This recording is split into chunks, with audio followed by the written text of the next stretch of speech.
Hello student, आप सभी का ई लर्निंग में स्वागत है। मैं आलोक आपके सामने स्पर्श भाग 2 कबीर की साखी पाठ के साथ प्रस्तुत हूं। अब कवि का परिचय।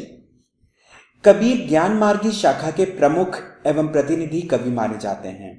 कबीर का जन्म 1398 ईस्वी में काशी में हुआ।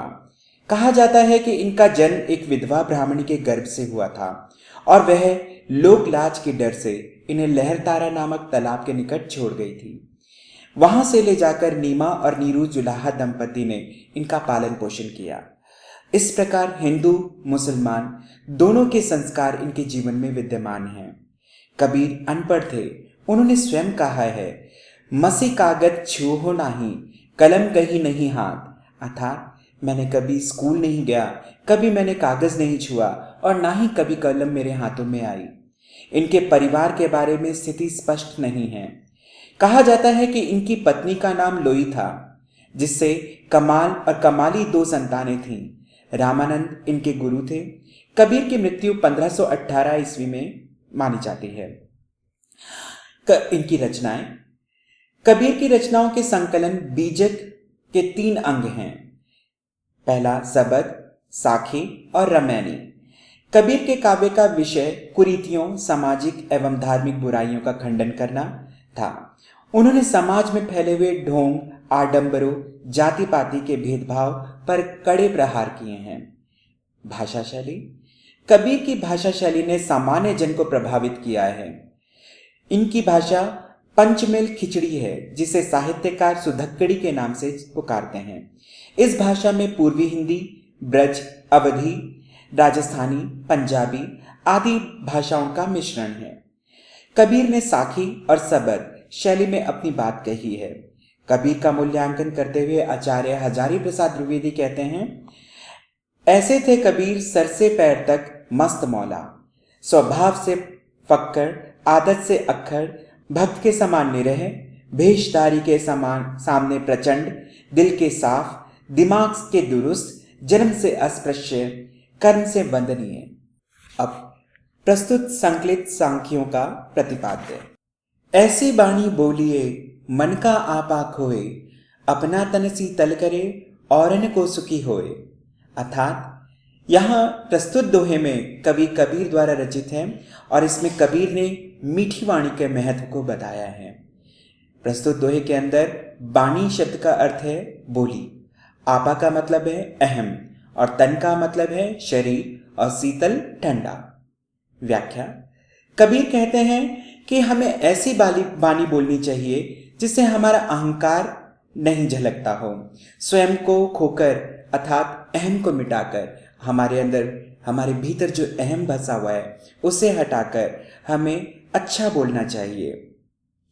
इसका सुखद परिणाम हमारे शरीर पर भी पड़ता है और मीठी बोली से हमारा शरीर शीतल रहता है और ऐसी बोली से दूसरों को भी सुख प्राप्त होता है। प्रस्तुत शाखी में कुछ विशेष भी है। वो है, पहला, वाणी की मधुरता का प्रभाव दर्शाया गया है। बाणी बोलिए में अनुप्रास अलंकार है और सुधक्कड़ी भाषा का प्रयोग किया गया है।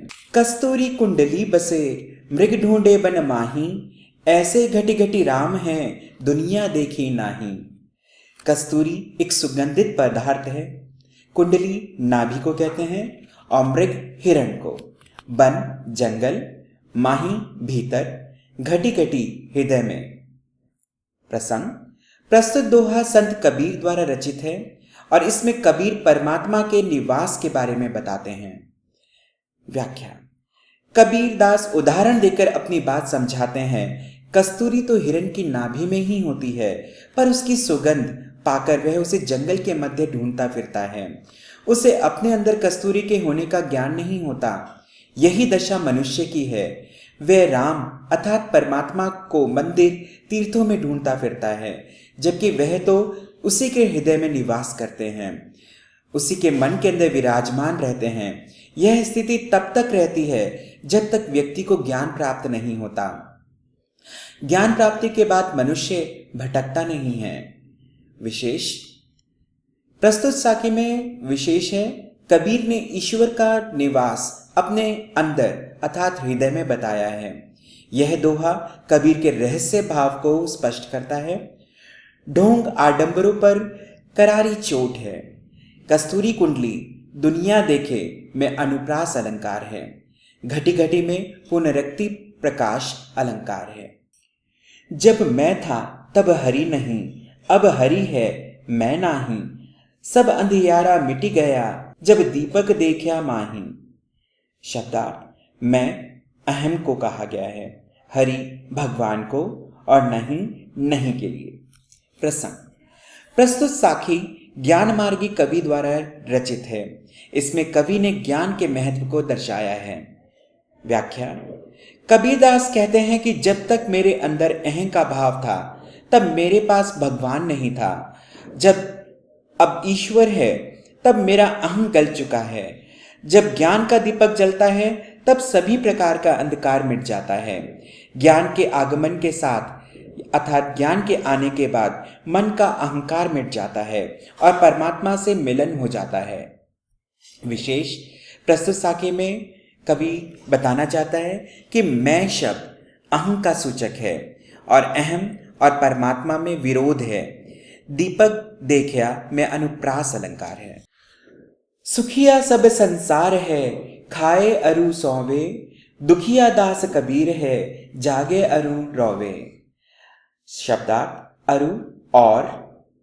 प्रसंग, प्रस्तुत दोहा कबीर द्वारा रचित है। व्याख्या, कबीरदास कहते हैं कि यह सारा संसार सुखी है क्योंकि यह खाता है और सोता है, इसे किसी प्रकार की चिंता नहीं सताती। इन सब में सबसे ज्यादा दुखी कबीरदास हैं जो जागता है और रोता है।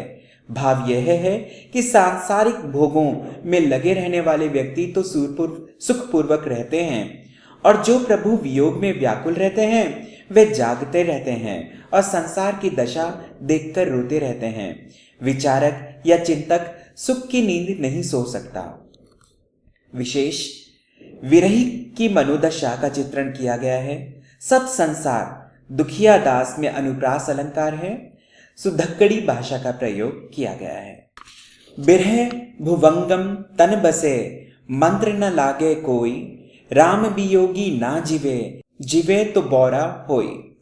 शब्दार्थ, बिरह वियोग की पीड़ा, भुवंगम सांप, तन शरीर, जीवे जीवित रहे, बौरा पागल, मंत्र उपाय। प्रसंग, प्रस्तुत दोहा संत कबीर द्वारा रचित है। इस दोहे में राम वियोगी की मनोदशा का चित्रण हुआ है। व्याख्या, रूपक का सहारा लेते हुए कबीर राम वियोगी की मनोदशा का चित्रण करते हैं और बताते हैं कि विरह रूपी सर्प शरीर में वास करता है, उस पर किसी मंत्र या उपाय का असर नहीं पड़ता। सच तो यह है कि राम अर्थात परमात्मा के वियोग में व्यक्ति जीवित ही नहीं रह पाता। वह व्यक्ति विरह वेदना की तीव्रता के कारण अपने प्राण ही त्याग देता है। यदि वह ऐसा नहीं कर पाता तो वह जीवित तो रह जाता है पर उसकी दशा पागल जैसी हो जाती है, वह सामान्य दशा में नहीं रह पाता।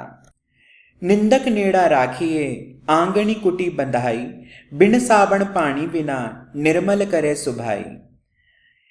शब्दार्थ, निंदक बुराई करने वाला, नेड़ा निकट अर्थात पास, आंगनी आंगन, साबन साबुन, पानी पानी, निर्मल पवित्र। प्रसंग, प्रस्तुत दोहा कबीरदास द्वारा रचित है। इसमें निंदक की आवश्यकता पर प्रकाश डाला गया है। व्याख्या, कबीरदास कहते हैं कि निंदा करने वाले को हमेशा अपने घर के आंगन में कुटिया बनवाकर रखना चाहिए अर्थात उसे अपने निकट रखना चाहिए। उसका बड़ा लाभ होता है। वह बिना साबुन पानी के ही हमारे चित्त को धोकर निर्मल कर देता है।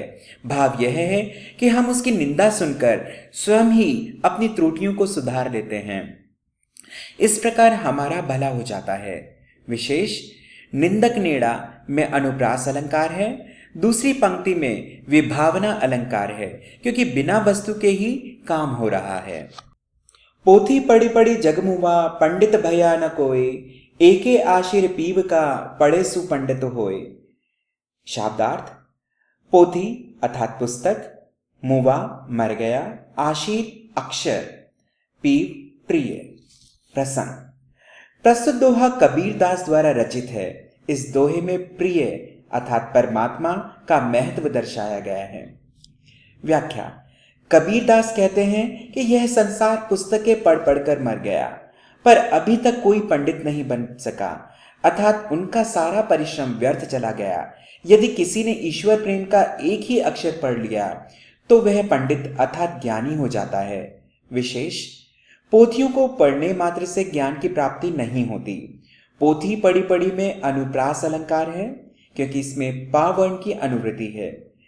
ईश्वर प्रेम का महत्व दर्शाया गया है। हम घर जालिया आपना, लिया मुराड़ा हाथी, अब घर जालो तास का, जय चले हमारे साथी। शब्दार्थ। जालिया अर्थात जलाया, आपना अपना, मुराड़ा जलती हुई लकड़ी, तास का उसका। प्रसंग। प्रस्तुत दोहा कबीरदास द्वारा रचित है और इसमें उनका समाज सुधारक रूप प्रकट किया गया है। व्याख्या।